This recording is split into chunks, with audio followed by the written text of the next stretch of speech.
गणेश मंदिराचा 25वा वर्धापन दिन सोहळा गुरुवार दिनांक 4 डिसेंबर 2025 रोजी.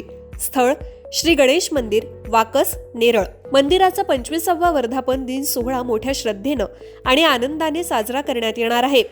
मंदिराचा वर्धापन दिन सोहळ्यानिमित्तानं वाकस येथील मंदिरात श्री गुरुदत्त जयंती उत्सव आयोजित करण्यात आला आहे. तरी समस्त भाविकांनी उपस्थित राहून दर्शनाचा आणि तीर्थप्रसाद महाप्रसादाचा लाभ घ्यावा ही नम्र विनंती. आपले नम्र श्री रोहिदास जनार्दन मोरे, सौ सुनीता रोहिदास मोरे, श्री प्रथमेश रोहिदास मोरे, ॲडव्होकेट सौ प्रांजली प्रथमेश मोरे, श्री संतोष जनार्दन मोरे, ग्रामस्थ मंडळ वाकस, नेरळ. नमस्कार, मी विकास मिरगण. विकासनामा डिजिटल प्लॅटफॉर्ममध्ये आपलं सर्वांचं स्वागत आहे.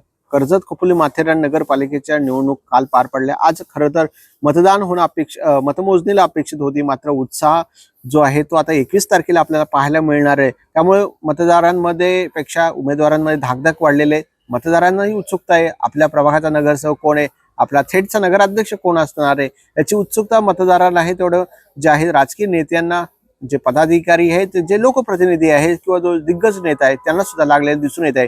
त्यामुळे 21 तारखेपर्यंत सगळ्यांची धाकधूक वाढलेली, कारण उमेदवारांना आजची 2 तारीख आहे, साधारणपणे 19 तारखेपर्यंत साधारणपणे आपल्याला वाट पाहावी लागेल. त्यामुळे 19 तारखेपर्यंत साधारणपणे मतदारांना किंवा उमेदवारांना धाकधूक ही वाढलेलीच आहे.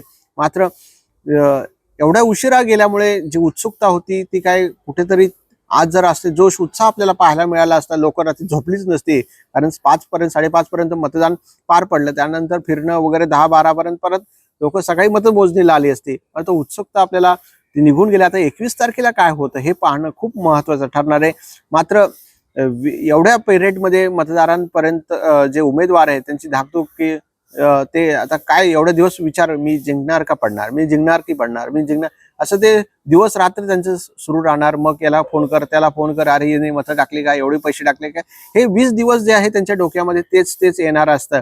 कारण कदाचित निवडणूक मतमोजणी आज झाली असती तर उमेदवार जे पडलेले आहेत ते 10-20 दिवस फोन स्विच ऑफ करून बाहेर फिरायला गेले असते. कोकणा बिकणामध्ये आपल्या जवळच्या कार्यकर्त्यांना घेऊन, जे जिंकून आले त्यांनी फोन स्विच ऑफ करून 5-10 दिवस मजा करायला गेले असते. आणि जे पडलेत ते सुद्धा आपलं दुःख कुठेतरी समुद्रकिनारी हॉटेलवर घालवलं असतं. असा मूळ मुद्दा आहे की 21 तारखेच्या मतमोजणीमुळे न्यायालयाच्या आदेशानुसार, त्यामुळे 21 तारखेला आपल्याला जो आहे तो नगराध्यक्ष ठरणार आहेत आणि प्रभाग मधला उमेदवार जो आहे नगरसेवक त्या कालावधीमध्ये आपल्याला समजणार आहे. पण आता एवढ्या दिवसामध्ये काय करायचं, कारण जिंकलो की पडलो हेच समजत नाहीये. त्यामुळे पुढच्या 20 दिवसामध्ये जेवण जाणारच नाहीये, कारण सतत जेवत असताना अरे मी येतो की नाही, मी पडतो की काय, त्यामुळे जेवूनही न जेवल्यासारखी अवस्था ही नगरसेवकांची नगराध्यक्ष होणार हे मात्र नक्की. धन्यवाद. तुमच्या जाहिरातीसाठी एक संधी मोठ्या प्रेक्षकांपर्यंत पोहोचवा.